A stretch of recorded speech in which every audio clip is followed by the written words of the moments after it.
Hey, this is Chris, out and about this morning, heading towards, no, not computer work, no, not driving for Uber. I'm doing a construction project. Jack of all trades, master of none, but I had an opportunity to do some work and make some pretty decent money doing it. And I thought, I'm kind of tired of driving for Uber every day that I work. And this time of year, the computer work is a little slow. Although it is picking up, but it's not fast enough to keep me busy full time. So, someone that my wife took a part-time job with has some properties that they manage, and so they asked if I would go take a look at a building for them, and so I did, and I think I can do the work. So, we're heading that way now. It's already 77 degrees at 8:30 in the morning, but hey, at least I didn't have to get up until about 6:30. So that was kind of nice to be able to sleep in a little bit. So gathered up all my equipment I think I'm going to need. It's kind of it's just kind of a non-standard job. It's a really old building, probably built in the 30s or 20s. And so the construction is a double wide masonry construction, which means it has two layers of bricks. One, the finished sides of each brick, one faces in, one faces out.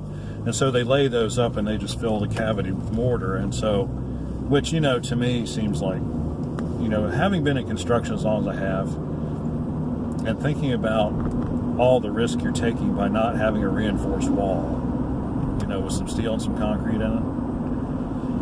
It's amazing that they used to build buildings this way, and it's even more amazing that a lot of them are still standing as well as they are. So it just goes to show you, you get used to doing things a certain way, and then you look at the old way of doing it, and you're like, no, I don't know about that. And yet it's standing. And so what's happened is the footing has partially failed. It's been a roof leak for a long time, I think, getting down inside that wall. Even though they do sort of fill it with mortar, it's not like 100% full of mortar, so there's plenty of places for water to, if it gets in the top of the wall, it'll eventually travel all the way to the footing, and that's what's happened. So the footing has subsided about a half an inch, 3/4 of an inch. And so my plan today is to brace up the wall. Part of the exterior wire is actually falling away from the building. It's actually, like a 4-foot high section has actually come out, and it's leaning out of plumb about, I would say, about an inch or an inch and a half. So it's, unless we do some serious bracing, we can't really work on it until that happens. And so, because you don't know, I can't see the interior brick very well because there's drywall on the inside of the building, but it's just furred out. It's on furring strips. And so we're going to get that braced up first, but we're going to do a nice, long, intense video. Well, I'll probably break it up in several parts to show you exactly how I do each part. And so I'm free to do what I want to do. And so I've come up with a plan, and so that's what I'm going to execute. So if we run into trouble along the way, we might have to modify things, but I think this is going to be pretty straightforward. And hey, we'll see what happens, right? I think it's going to take me about 3 days to do this. 3 good long days. But I'm hoping the bracing up part. So what I'm going to try to do today is get it braced up and then dig down to the footing, see what's going on, and then extend that footing and reinforce that footing in the corner, so that when I come back tomorrow, I'll have a solid surface to work from. And I'm thinking, given no more than that brick has fallen, I'm thinking once I've got it braced up, I'll be able to drive some wedges underneath the first course.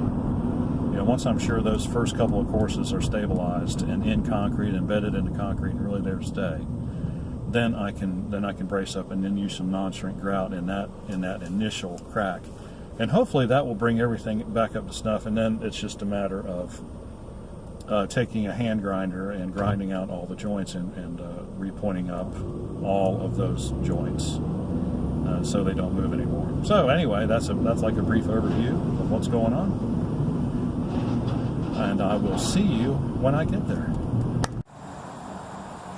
Okay, here's what we got. You see how that corner foundation under there has failed, so we've got that pulling away.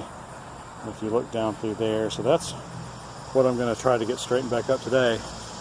And then of course there's this place up here too. If I can get, might take a little bit more, but you can see where the water's getting in.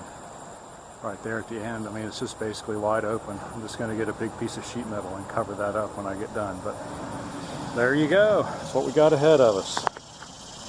Good times. Hey, this is Chris, part 2. Maybe it's part 3, I don't remember. Anyway,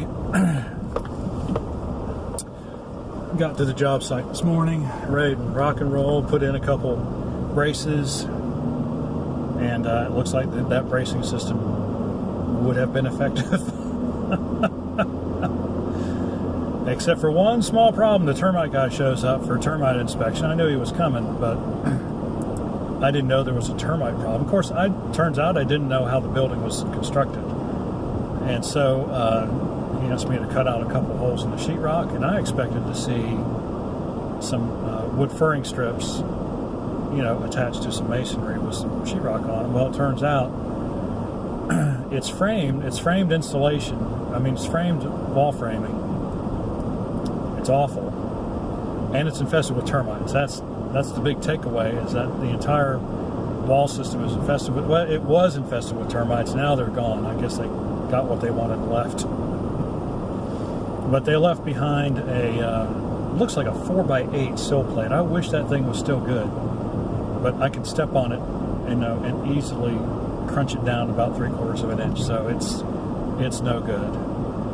Now all the problems in the exterior brick are becoming, you know, why are they bowed out that way? And now it's starting to make sense. Yeah. The siding is it's originally installed on that framing. You know, it's underneath the brick now, but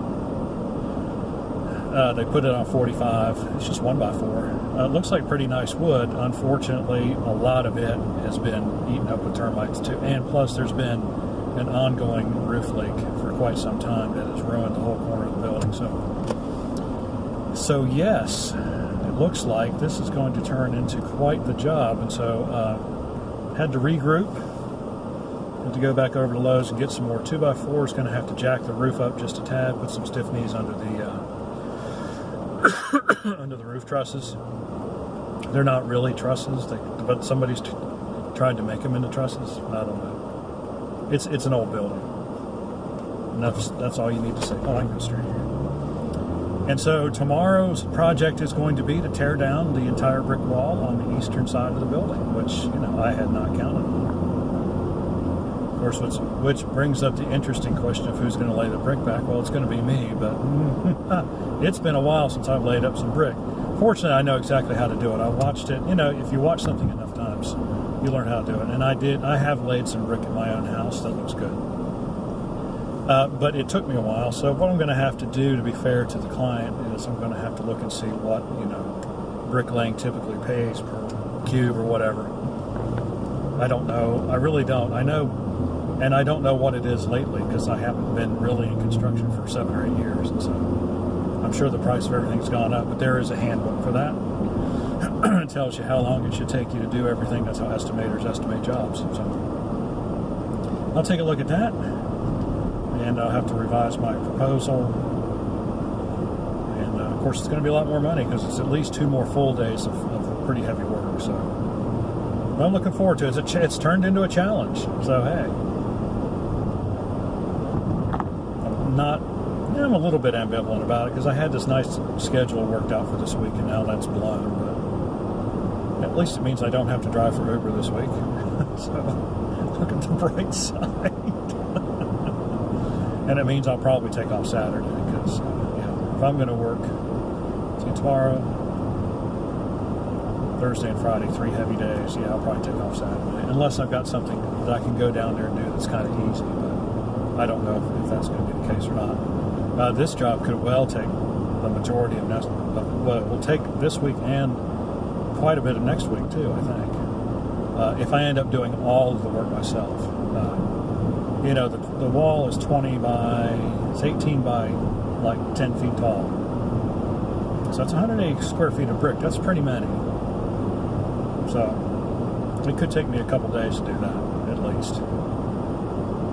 And probably, if I'm remembering correctly, you're only supposed to do so many feet of brick a day anyway. I think it's 4 feet. And then you're supposed to let it set up overnight. So that could be my saving grace. And then I could go inside and do something else. Because once I get the wall reframed, I can work inside and outside as I see fit. So. All right, well, maybe I'll do some pics tomorrow. I might put some pics in a Movie Maker file and put them up on YouTube. That would be a good idea, wouldn't it? All righty. Well, if you got any questions or comments, leave in the section below. Any experience with demolition, bricks, working when it's 94 degrees outside? Oh my goodness, it's hot. I'm gonna have to bring 3 shirts tomorrow. 2 shirts didn't quite cut it today. Alrighty then. It's good to be back in the saddle. See you on the next one.